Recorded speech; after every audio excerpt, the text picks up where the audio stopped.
Hello, everybody, and welcome to the This Is Me, I guess, podcast starring me. Hey, everybody. Welcome back. To those of you returning, thank you so much. To those of you listening, because this episode was suggested to you, I hope I make it worth your while. I have had some time to kind of reflect on what kind of episodes I would like to put out, and it was kind of a tough decision. I spent some time kind of planning episodes and things that I want to talk about or things that I felt were important to me that I wanted to kind of express my thoughts. And, there's things like dating and dating at the age of 25, dating as an antisocial person. There's things like talking about college and high school and other experiences that others may not have had the opportunity to experience yet. And in honor of a few of my listeners, I decided that today I wanted to talk about my high school tips and advice. Now, of course, our high school experiences could be completely different. If you're listening to this as an adult and taking time to reflect on your high school experience, or if you are currently in high school or going into high school, you can listen to someone who has already been through it and see if you can relate to anything or if hearing someone else talk about it can help you prepare yourself for what's to come. So, my first tip is your grades matter, unfortunately. Now, if you're considering college, your grades are important, obviously, but there are other things to consider, such as university scholarships, and that's something that I bring up first. Me personally, I got half off my yearly tuition at a private university for having good grades. As much as people joke that they don't use what they learn in high school, that's not entirely true. Honestly, you'd be great at a trivia night at a bar. Or you'd be able to tutor other classmates or even your younger siblings. So there's always a benefit to taking school seriously. There is a benefit to collecting as much knowledge as you can while you are going through high school.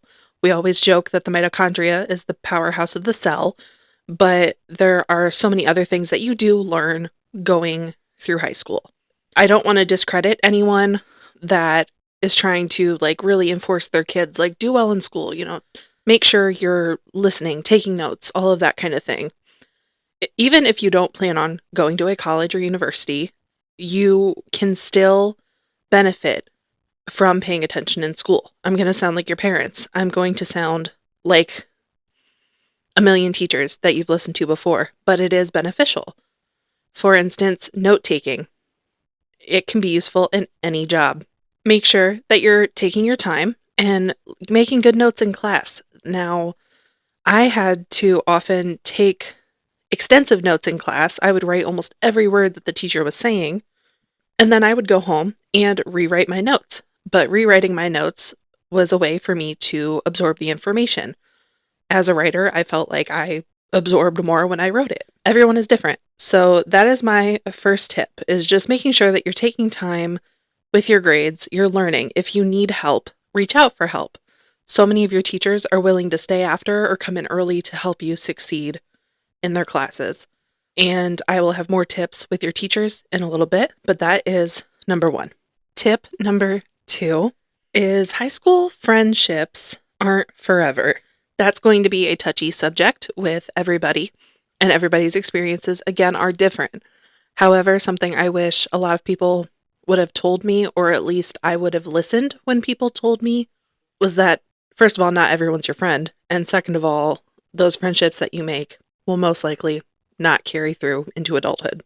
And I'm not saying that you're not going to talk to a single person from high school again once you graduate, but you definitely won't keep in touch like you think you will. Between going off to college, moving, dating, marriage, working, schedules get very complicated very quickly. Oftentimes, people drift apart, and I can tell you I only keep in touch with one person from high school, and it's someone who was always on my side, but we were in different grades. We were very on and off in our friendship at first because she had a life, I had a life. She went off to college, and I did as well. She moved, she had a boyfriend, there was so much going on in her life, but we ended up rekindling a few years later. And it was like no time had passed. So you will have those friendships. But for the most part, those people that you're super close with now, you might not see ever again. So always try to keep that in mind and, live in the moment and have fun while you can with that group of friends. And that leads into my third tip, which is popularity doesn't follow you into the real world. And I only say that because there are so many of us that are in school and we are trying to fit in. We want to have that group. We want to have those friends that we can rely on. We want a support system that's not just our friends or not just our family and our siblings and anything like that. Like, we want to have other people to rely on. And I think it's safe to say that your social status does not matter once you graduate. But I advise, spending limited time with those who don't pick you up. You may have classes together, but that doesn't require a friendship. Your mental health will thank you in the long run, and it really will. Trying to shove yourself into a friend group that is making you feel like, oh, school's not cool. You don't want to be friends with people like that because they are going to minimize what you are best at. If you are really talented, you're great at math, you're great at art, you're great at all these things, but someone's making you feel less than for being good at something, you shouldn't be around those people. Take time to really think about who you are as a person or who you want to be in a few years and do what that girl would do or that boy or that person would do. Try to aim for success. And I push that because there are so many people that I will see. I mean, my brother is a senior. There are so many instances where people almost dim their own light when they would be the shining star. And you want to avoid that. You show everyone how great you are. And you should never be ashamed of that. And that's the same thing with, like, let's say you're really smart, but you're too scared to ace a test because the people you hang out with think school's boring, school's stupid. Don't start stooping to their level because you feel that you need to fit in with that crowd. You don't. You don't need them. Do your best, do what you want to do, and succeed. And I want to push that because it is so sad to see students minimizing what they are capable of doing because they are worried about what their peers will think of them. I guarantee you, everyone around you is going to fully support you doing the best that you can. And that's the kind of people you want to surround yourself with. Okay, I got really serious with that one. Let's move on, right? Now, my fourth tip / advice is teachers truly care about you. It's a double-edged sword when I say that, because if you've already dug your hole with a teacher, I don't know if I can tell you how to get back out. I was, for the most part, always on my teacher's good sides. I tried, at least. I think I was. Now I want to go back and interview all my high school teachers and be like, did you actually like me or was I really annoying? But I want to share a personal story with this one because it's very important to me and my existence. And that sounds very dramatic, but when I tell you the story, I think you'll understand a little bit. But if you find a teacher who will listen to you or that shares interests with you, anything like that, definitely embrace it. So my broadcasting teacher saved my life, and I had her for 3 years straight. In my senior year, I had gone through a lot of downs to the point where my friend group cut me out entirely. My whole grade voted me most dramatic for the senior superlatives. And a guy I was seeing that school year told me we weren't really ever actually a thing. That's a whole story for another time, but sir. But it all kind of hit me at once. And obviously there's the stress of like going to college and what you want to do when you're older and blah, blah, blah, blah, blah, and getting rejected when you asked a guy to prom, even though he said yes at first and then texted you the next day. A huge paragraph about why he didn't want to go with you. Yeah. So as a teenager, you can imagine how that might crumble your mentality a little bit. So I began to withdraw myself from my broadcasting class. And that was the one class where I felt smart. I felt like I knew how to do everything in there. I was very confident. That was the one place in school where I felt like I could be me and I didn't get judged, and it was great. I used to love being on the TV and considered going into communications in college, but I started to volunteer to just do the editing or the typing for the teleprompter so I wouldn't have to be in front of the camera. I realized also that people were posting pictures of me on Instagram when I was doing the announcements and broadcasting with the guy I had a crush with, and people were posting stupid things like, "Oh, you two should date," oh, blah, blah, and obviously basically making fun of my crush on this guy. And, that, of course, added to it as well.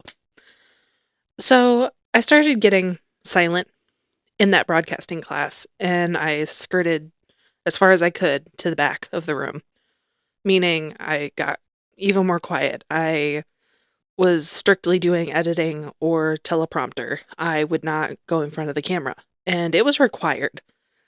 And there were a few times where she tried to push me because she could tell something was off. So there was one day that she pushed me to do it, and I knew that I was assigned. So like those days I did, still do my hair and makeup. I still made myself look presentable, but I always managed to talk myself out of it. Well, I couldn't this time. And I get in front of the camera and I do the announcements, and you can visibly see me squeezing my hands on the desk where my hands are crossed. They're rubbing together. You can see my facial expressions. Usually I would smile when someone else was talking. I would engage with the person I was doing the announcements with. But I looked like I was either going to be sick or that I was very angry. And it would continue on the days that I had to broadcast, and my teacher would be behind the teleprompter, telling me to smile or anything along those lines, and I wouldn't. I just felt empty. So, as my teacher put it, and I'll tell you about how I even know how she put it in a bit, but she had put it that basically my light went out. Our guidance counselor at school had called me down. It was around, I want to say, March or April of my senior year. And actually, I think that was about the time, February or March. But she calls me down to her office, and she kind of just asked me what's going on with my life. At first, they do the requirements like, oh, this is the credits you need to graduate. Where do you plan on going to school? Where do I need to send your transcripts? It started off like that at the beginning of the year. And then as it went on, just kind of checking up on us, seeing how senior year is doing.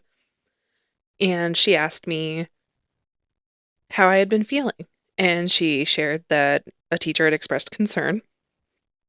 And at the time, I had no idea what teacher would have expressed concern because I was in very limited classes as it was. I was doing college credit classes, so I literally had, I think, 4 classes total at the high school, and then I got to go home. So I wasn't really sure why she was asking me. It took a few meetings with her to finally open up and kind of tell her what had been going on in my mind or what had been happening.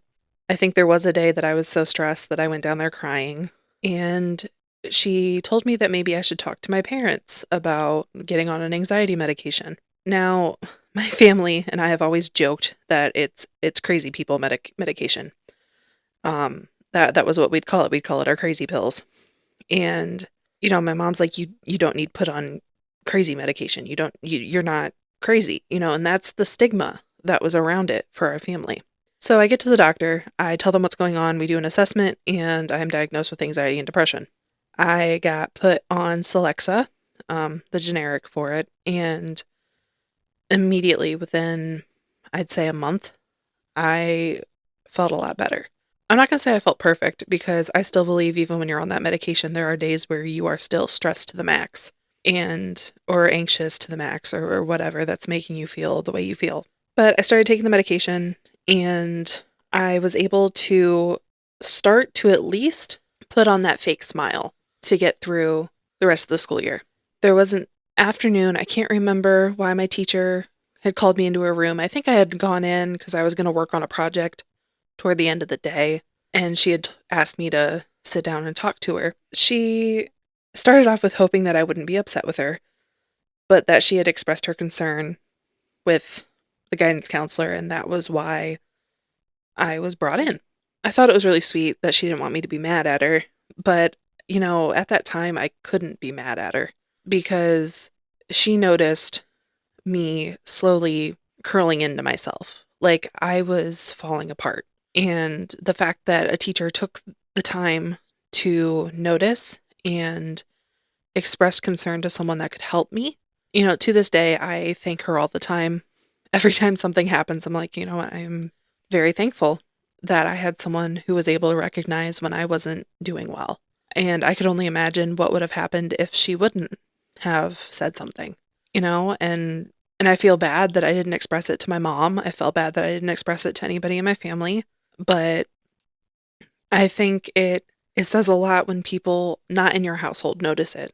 And, you're more anxious usually when you're not at home. And I acted relatively normal at home, and I tried my best to. But my normal was also coming home, eating, and then going to my room for the rest of the night to write. So to, say, hey, my parents do care, they just didn't see it.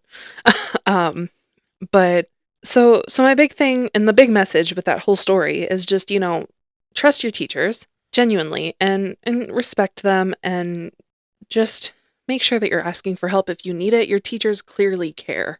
That you might disagree from time to time, but I encourage you, if you find that teacher that you click with, to really embrace that relationship, because it can take you in so many directions. And I was very lucky to have that teacher, and my brother ended up having her a few years later, and he even told me she was one of his favorites because she was amazing, so love her to death, and I'm very sad she retired. Now, this is one that someone I am close to said that I should include. And I just titled this tip number 5, obviously. Um, but it's not that serious. And my first line that I noted for this is, don't overthink. Obviously, that's easier said than done. But what I mean by that is always remember that what other people say about you does not change who you are as a person. The right people will not care what was said or what they heard. In high school and even in your 20s, you're still learning who you are. So maybe you loved the color pink when you were 10, but now you like yellow. That's okay. That's the best example I could come up with. And I'll tell you right now, it kind of sounds cheesy when I say it, but things along those lines. You will change as a person. There is no doubt about it. One day you're going to feel this way, the next you might feel different. And we are all growing as humans. And to top that, a lot of pressure is put on teens to be perfect. You have to have the best skin, you have to have the best hair, you have to have the best grades, you need to be athletic, you need to do this, you need to do that. There is a lot of pressure on you when you are in your teens and you are getting ready to graduate and you're going into freshman year. There are so many expectations put on you as a kid. But my advice is to take a minute and breathe. You will get through it, and you are tough and strong enough to handle what life will throw your way. And I promise you will get through it. So I encourage everyone to take time at night, listen to your favorite music, do your skincare routine, take an extra long shower or a bath or whatever you prefer. Light a candle. Guys listening to this might be like, girl, I'm not doing any of that. But do what you got to do to make yourself feel comfortable at night. Give yourself extra time and remind yourself that you're just a kid. I see that meme all the time. It's like, I'm just a baby. Like, no, genuinely, you are. Just remember, again, it's not that serious. Now, you get a bad grade. I mean, it sucks. And it might tank your full grade, but tell yourself that you're going to do better. Learn from it. All life experiences, take some time and learn from them. I'm still learning. My parents are still learning.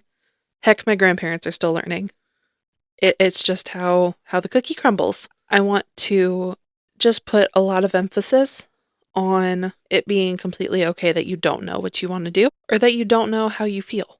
That is okay. Again, you are learning. There is nothing wrong with that. So that's my really cheesy 20-year-old advice for I'm 25, but that's my cheesy advice for you guys. And I hope if a parent is listening to this, you agree with me. If you don't, please send me a DM at the TIMIG, this is me, I guess, pod on Instagram.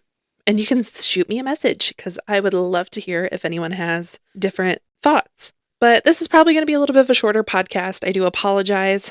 I have had a crazy week. I'm getting back into scheduling social media posts and trying to write a new book, and it's tax season. So I'm sure you can feel how happy I am about that. As always, I just want to thank you guys for taking the time to listen to me babble. Hopefully some of my advice is useful. Hopefully some of my tips are useful. My number one tip being take good notes, right? It's very important in school, and it is a skill that you'll need as an adult, I promise. And my biggest advice being enjoy high school while you can, because it goes very quick. You blink and you're graduating and you're crying with your friends. Remember to take care of yourself and make yourself a priority. It's very difficult in today's world. We get swept up with what's going on. But I hope when you put my podcast on, you are able to relax, lay down, take a load off, and enjoy. I hope you have a great day, night, whatever, and you take good care of yourself, you take deep breaths, and you party on. Until next time, we're out.